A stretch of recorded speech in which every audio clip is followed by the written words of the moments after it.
Hello दोस्तों, नमस्कार। स्वागत है एक बार फिर से आप सभी का अपने प्रिय चैनल पर। दोस्तों आपको बता दें, जहां पर जेलेंस्की का बहुत बड़ा बयान कहा शुरू हो चुका है तीसरा विश्व युद्ध। जी हां दोस्तों, और आपको बताएंगे जहां अमेरिकी राष्ट्रपति जो बाइडेन ने कर दी है यूक्रेन को $80 करोड़ ड्रोन और मिसाइलों को देने की बहुत बड़ी घोषणा। इसी बीच आपको बताएंगे जहां पर पाकिस्तान के पास भारतीय मिसाइल का नहीं है कोई तोड़, अब नाकामी पर उठ रहे हैं बड़े सवाल। जी हाँ दोस्तों, इसी बीच आपको बताएंगे जहां रूस के लिए महंगा पड़ा यूक्रेन का युद्ध, अब तक 4 जनरल मारे गए हैं दोस्तों। और इसी बीच बताएंगे जहां पर हथियार खरीदने वाला भारत अब बन रहा हथियार बेचने वाला देश। जी हां दोस्तों, बताएंगे किस सरकार ने की है इसकी सराहना। और दोस्तों आपको बताएंगे जहां पर भगवंत मान के दफ्तर से हटी महाराज रणजीत सिंह की फोटो, जिसके बाद बीजेपी ने घेरा। और दोस्तों आपको बताएंगे जहां पर दूसरी बार बने योगी जी की सरकार में खौफ में आए बदमाश कहीं कर रहे हैं सरेंडर तो कहीं चल रहा है बुलडोजर। बहुत बड़ी खबर बताएंगे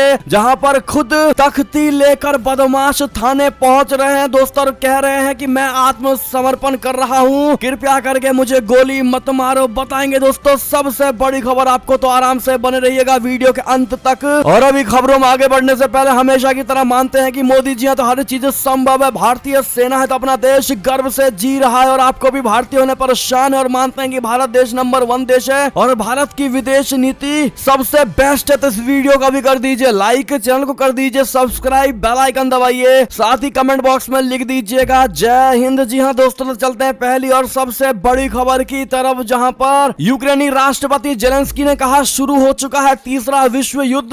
45 साल का हूँ, 100 बच्चों की मौत से पता चला कि जिंदगी बेकार है। जी हाँ दोस्तों, यूक्रेन पर रूसी हमले के बाद कई बार तीसरा विश्व युद्ध जैसे शब्द सुनने में आ चुके हैं। खुद जो बाइडेन कह चुके हैं कि अगर इस जंग में नाटो शामिल हुआ तो ये तीसरा विश्व युद्ध होगा। रूसी विदेश मंत्री ने कहा था कि अगर तीसरा विश्व युद्ध हुआ तो ये परमाणु हथियारों से लड़ा जाएगा। अब यूक्रेनी राष्ट्रपति व्लादिमीर जेलेंस्की ने कहा है कि तीसरे विश्व युद्ध की शुरुआत हो चुकी है। अमेरिकी कांग्रेस को दिए अपने भावुक संबोधन में जेलेंस्की ने कहा कि वो सैकड़ों बच्चों पर रूसी कार्रवाई को देखकर निराश हो चुके हैं। जी हाँ दोस्तों, जेलेंस्की ने बुधवार को कहा कि संभवतः रूस ने तीसरे विश्व युद्ध की शुरुआत कर दी है। डेली मेल की खबर के अनुसार जेलेंस्की ने एनबीसी न्यूज से बात करते हुए कहा कि क्या ये शुरू हो चुका है, कोई नहीं जानता। अगर यूक्रेन इस जंग में हार जाता है तो इस युद्ध में आगे क्या होगा ये कहना बहुत मुश्किल है। उन्होंने कहा कि 80 साल पहले हम ये देख चुके हैं जब दूसरा विश्व युद्ध शुरू हो गया था और कोई भी इसे लेकर भविष्यवाणी नहीं कर पाया था। सबसे बड़ी खबर दोस्तों आपको हम बता रहे हैं, इसी बीच बता दें जहां अमेरिकी राष्ट्रपति जो बाइडेन ने कर दी है यूक्रेन को $80 करोड़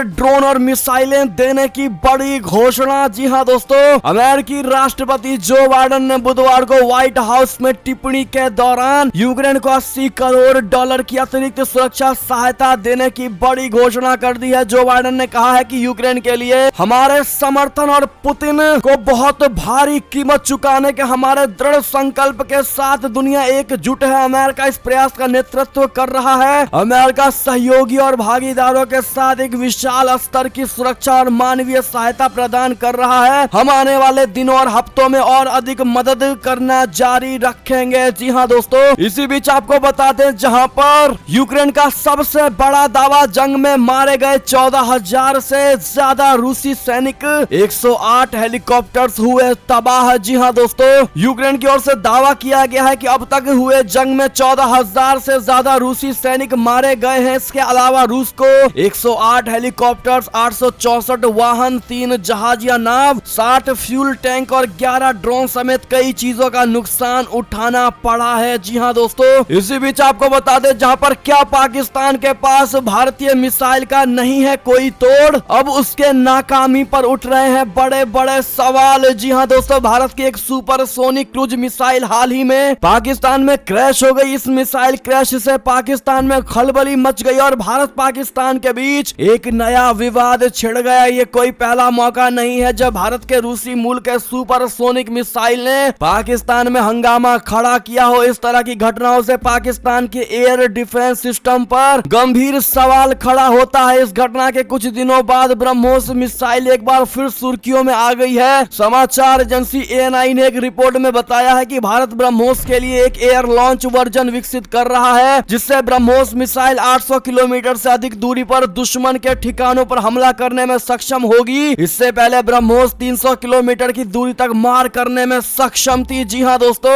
भारत की तरफ से 9 मार्च को एक सुपरसोनिक मिसाइल पाकिस्तान में 124 किलोमीटर अंदर जा गिरी। मिसाइल के गिरने से कोई हताहत नहीं हुआ, बस एक गोदाम को पहुंचा नुकसान। घटना पर पाकिस्तान ने कहा कि यह पाकिस्तान के हवाई क्षेत्र का उल्लंघन है और इससे किसी की भी जान जा सकती थी। भारत ने घटना पर स्पष्टीकरण जारी करते हुए कहा कि रूटीन मेंटेनेंस के दौरान गलती से मिसाइल फायर हो गया था। अब ऐसे में दोस्तों, पाकिस्तान में मिसाइल के जाने और क्रैश हो जाने की घटना पाकिस्तान की एयर डिफेंस सिस्टम पर गंभीर सवाल खड़े करते हैं। पाकिस्तान ने भले ही कहा है कि वो मिसाइल पर नजर बनाए हुए था, लेकिन पाकिस्तान के पास इस सवाल का जवाब नहीं है कि जो मिसाइल उसके इलाके में गिरी वो ब्रह्मोस मिसाइल थी या कुछ और। इस घटना पर प्रतिक्रिया देते हुए पाकिस्तान के प्रधानमंत्री ने 13 मार्च को कहा था कि मियां चुन्नू में भारतीय मिसाइल गिरने के बाद हम जवाब दे सकते थे, लेकिन हमने संयम बरता। उन्होंने कहा कि हमें अपनी रक्षा प्रणाली और देश को मजबूत बनाना है। जी हाँ दोस्तों,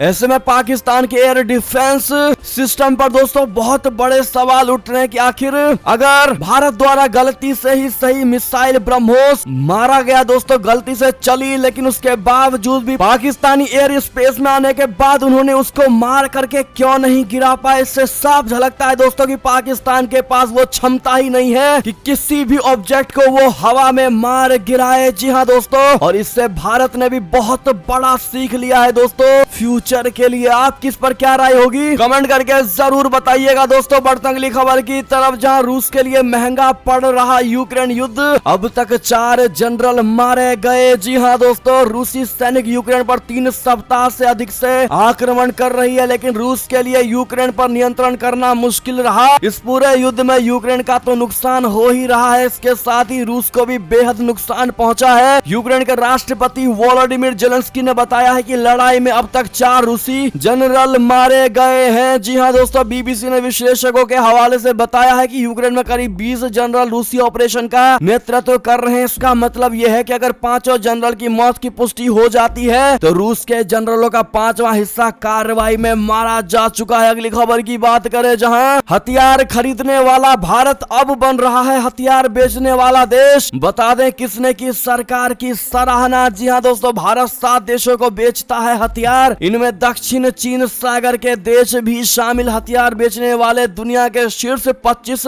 देशों में शामिल है हमारा देश। फिलीपींस को ब्रह्मोस की बैटरी आपूर्ति करने का 37.5 करोड़ डॉलर का सौदा हासिल किया हुआ है। संसद की एक समिति ने फिलीपींस के साथ ब्रह्मोस मिसाइल की आपूर्ति का सौदा करने के लिए सरकार की सराहना की है। साथ ही सिफारिश की है कि स्वदेशी स्तर पर तैयार सैन्य उपकरणों के अधिक से अधिक संख्या में निर्यात का ऑर्डर हासिल करना सुनिश्चित करने के लिए प्रयास किए जाने चाहिए। भारत ने जनवरी में फिलीपींस को ब्रह्मोस मिसाइल प्रणाली की 3 बैटरी आपूर्ति करने का 37.5 करोड़ डॉलर का सौदा हासिल किया था। वैसे देखा जाए तो भारत, जो कि हथियार आयात करने वाले टॉप देशों में शामिल है, अब हथियारों के निर्यात में भी आगे बढ़ रहा है। दोस्तों वर्तमान में भारत करीब 7 देशों को रक्षा उपकरणों का निर्यात कर रहा है। Stockholm International Peace Research Institute की 2020 की रिपोर्ट के मुताबिक भारत रक्षा निर्यात में शीर्ष 25 देशों में शामिल है। ऐसे में दोस्तों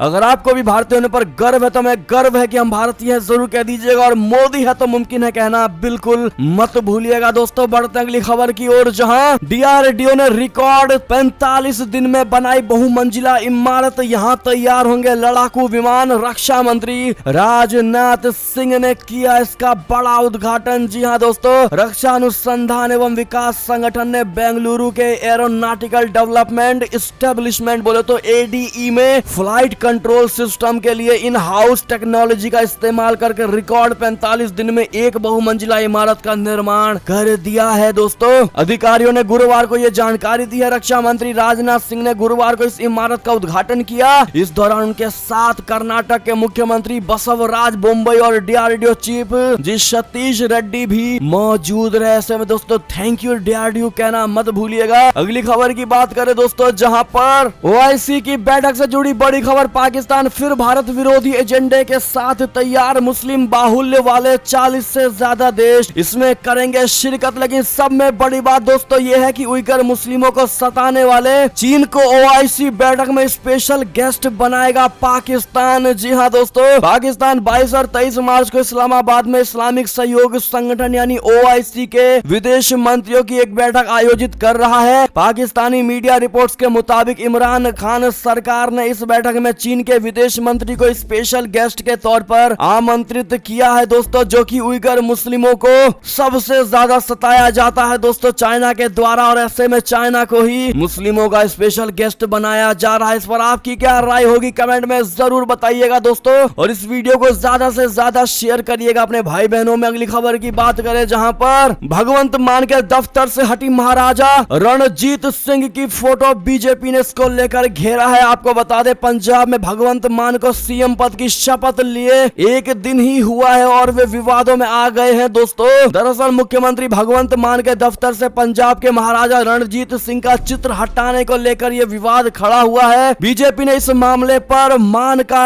विरोध किया है और निशाना साधा है दोस्तों। बीजेपी प्रदेश महासचिव सुभाष शर्मा ने ट्वीट करके कहा है कि भगवंत मान के सीएमओ दफ्तर में शहीद भगत सिंह और बाबा साहेब का चित्र लगाना बहुत प्रशंसनीय है, लेकिन शेरे पंजाब महाराजा रणजीत सिंह का चित्र हटाकर न सिर्फ आपने इस महान शख्सियत का बल्कि पूरे पंजाब का अपमान किया है। तुरंत माफी मांगी और पूरे सम्मान के साथ चित्र को वापस लगाइए। जी हाँ दोस्तों, इस पर आपकी क्या राय होगी दोस्तों, क्यों भगवंत मान ने उनकी फोटो को हटाई है दोस्तों, कमेंट में सुझाव जरूर दीजिएगा। और क्या भगवंत मान को माफी मांगनी चाहिए दोस्तों, हाँ या ना में जवाब जरूर दीजिएगा। इसी बीच आपको बता दें जहां योगी 2.0 खौफ में बदमाश कहीं कर रहे हैं सरेंडर तो कहीं चल रहा है बुलडोजर। जी हाँ दोस्तों, उत्तर प्रदेश में विधानसभा का चुनाव खत्म हो गया और अब सरकार के गठन की तैयारी चल रही है। प्रदेश में एक बार फिर भारतीय जनता पार्टी की सरकार बनने जा रही है, लेकिन इस चुनाव में जो मुद्दे छाए रहे उनमें सबसे अधिक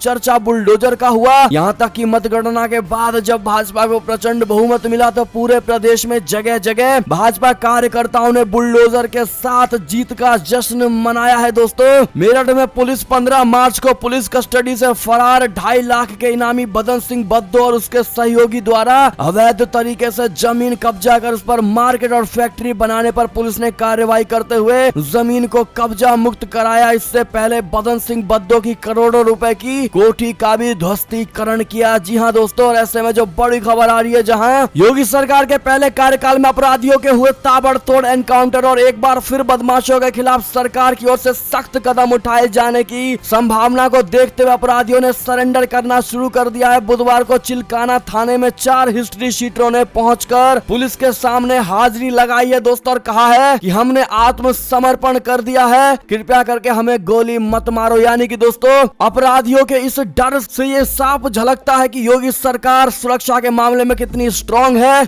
ऐसे में दोस्तों कितने भाई बहन चाहते थे कि योगी सरकार ही आनी चाहिए थी, कमेंट में जरूर बताइएगा। और ऐसे में ये थी अब तक की सारी बड़ी खबरें। आपको हमारी खबर कैसी लगी दोस्तों, आशा करता हूँ बहुत अच्छी लगी होगी। अगर थोड़ी भी अच्छी लगी है तो इस वीडियो को अभी अपने भाई बंधुओं में व्हाट्सएप, फेसबुक, ट्विटर के जरिए पूरे भारत में शेयर करना बिल्कुल मत भूलिएगा। और अभी कर दीजिए इस वीडियो को लाइक, चैनल को कर दीजिए सब्सक्राइब, बेल आइकन दबाइए, साथ ही कमेंट बॉक्स में लिख दीजिएगा जय हिंद। तो मिलते हैं आपसे अगली बड़ी खबर में दोस्तों, तब तक अपना ख्याल रखिएगा। जय हिंद, जय भारत। आप सभी का साथ देने के लिए, साथ बने रहने के लिए और खबरों का सिलसिला लगातार हमारे चैनल पर जारी है दोस्तों, तो अपडेट रहना बिल्कुल मत भूलिएगा। अगले खबर का इंतजार करिएगा दोस्तों। मिलते अगली खबर में। जय हिंद, जय भारत, जय श्री राम, वंदे मातरम, हर हर महादेव।